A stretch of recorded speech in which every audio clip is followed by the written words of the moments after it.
October the 28th, and I have honestly just forgotten to video. We have been talking today about these. We started out with these definitions and this note sheet. Everybody should have gotten down the 4 definitions. Okay. Then on their notes sheet, it has an example of a number line, and then I've also got one on the wall. I'll be honest, I leave that number line up usually, unless it's state testing, then I have to take it down. But even for this unit, I leave it up there, if that helps you. Okay, then we went through these sentences, just different fill-in-the-blank type sentences that we can give. Everybody should have it. And then we went through these 2 example sets. Now, these directions go with how to do these questions. These directions go with these questions. All week it will be that way. Then, somewhere on the bottom or the edge of each assignment, every day, you can see where it says the assignment. Okay? Now, if you're not sure where to get the assignment, we've even talked about this in class today. Okay, where it says homework page 421, it is coming out of this cute book, that I gave you back at the beginning of the year. Okay? It literally, you find page 421. You have this book at home. Okay? And then you will do today's assignments 1 through 6 and 10 through 21. Now, to help you all, because this camera can't make things big enough. Okay, I don't know how else to word it. I have made a copy, like this. And this is the same exact ones. It's the same page. It's just a photocopy of the book. So, when it says to write an integer for each situation, they want the positive, negative, and the number. When they want you to graph each set of integers on a number line, we just did that on our notes. Okay? They wanted us to skip 7, 8, and 9, so I literally cut it off because I needed it to fit on the camera. Okay? So here's 10. Write an integer for each situation, and then graphing again. Okay? I'm going to start with 1. I'll probably do 1 through 6 with you right now, and then kind of let you loose. Okay? So, it is page 421, 1 through 6, and you can start 10 through 21. Can we still, number 3 on that one. Okay, just wait 1 second. Wait 1 second. So, number 1 says a 15-yard gain. So, thinking about a football game, if you get 15 yards for your team, is it positive 15 or negative? Positive. Positive. Now, we actually don't put positive signs, but it is just 15.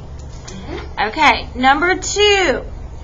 A loss of 2 hours. Negative. Negative 2. Make sure you got the negative sign and a number. Okay, number 3. Anderson saved $24 in 1 month. Write an integer to represent the amount saved. So think about it as being like in your piggy bank or in your checking account. Is that a positive 24 or negative? Positive. Positive. Anything you get to keep is a positive 24. Okay. You don't have to write the dollar sign. You could. I hadn't really thought about it. I'm just happy to get negative signs at this point. But it's okay. I hadn't thought about it. Good question. Okay. Now we go to the next section. On the next section, they want us to graph each set of integers on a number line. So just like we did on the front, here we go. I like the notebook paper just because it has lines. You don't have to, but okay. So number 4, this is what I might do. I'm going to write the numbers down. They want -3, -9, 7. Okay, yes, they wanted you to put these on a number line. So, I'm looking at my numbers. It needs to go to at least a 7. If not an 8 would be really good. And it needs to go down to about a -10. Okay. Okay, I'm just going to start numbering it.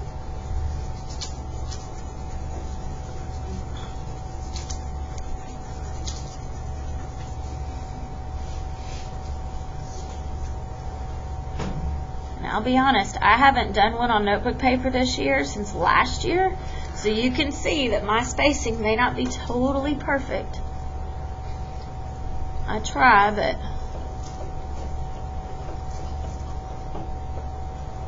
kind of close. Okay, sometimes they may have you graph 3 dots, 5 dots, 10 dots. It just matters what they ask you. So, on this one, they only have 3 dots. They want a dot at -3. They want a dot at -9. And a dot at 7. Sometimes the dots are squished up. Sometimes they're spread apart. Okay. Okay, number 5 is -1, 1, and 0. This was cute earlier. Someone asked me, can this be a really short one? I was like, well, yeah. Like, how far do I need to go in positive world? To 2, right? How far do I need to go in negative world? To 2. To -2. So it's really not, if I stick 0 in the middle, okay, they're not always going to be super spread apart. So they want a dot at 0, a dot at 1, and a dot at -1. It's kind of silly, but that's what they wanted. Okay, and number 6, I'm trying to make it where y'all can see it, but I can see it. Okay, the numbers are 3, -5, 10, and -7.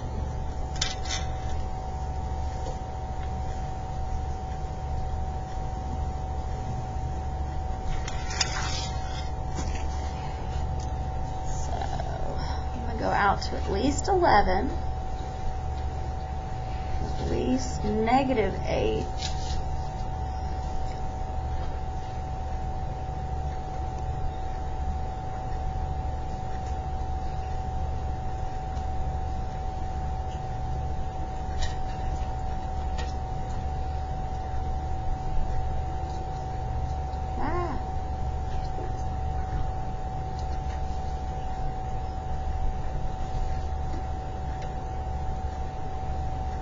I'm trying, but y'all can see it's not always going to be perfect. If you had to, you could erase that arrow and scoot it down here a little bit. It's okay. I know why you did it, meaning you just ran out of space. Okay, -7, -5, 10, and 3. And that's all you're doing today. Could it be a -0? No. No, because Zero. It's Zero already- is- it's pretty much kind of already negative, right? Well, it's not negative or positive. I thought it It's was neither one. I thought it was a negative. It's in the because it's 0. It seems like it, It's yeah. the Twilight Zone. Kind of. Now, here are the rest of them. So y'all have got through 6. Okay. This is the rest of the page from the textbook. And I'm just going to show right here. So when you're at 10 through 15, you're just going to write an integer, positive, negative, and a number. And then when you get to 16 through 21, you're back to graphing on a number line. Okay, in the video, here it is. Or you can get your textbook out. So tomorrow, I will really check 10 through 21. Good to go? And then